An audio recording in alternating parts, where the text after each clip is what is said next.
Kapag nagwa-wiring kayo mga kalikot, anong connection yung ina-apply nyo dito sa back-to-back na outlet natin?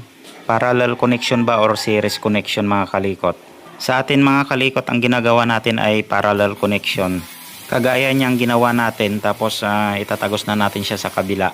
Ang kagandahan lang kasi ng parallel connection mga kalikot, kapag nasira yung unang outlet na ginagawa natin, safe yung ibang outlet na nakaparallel.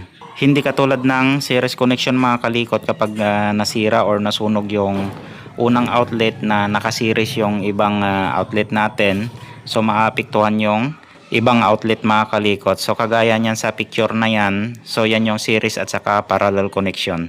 Makikita nyo naman sa diagram kung paano yung connection ng series connection at saka parallel connection. Kaya mas maganda pa rin i-apply yung parallel connection sa ating wiring mga kalikot. Thank you for watching.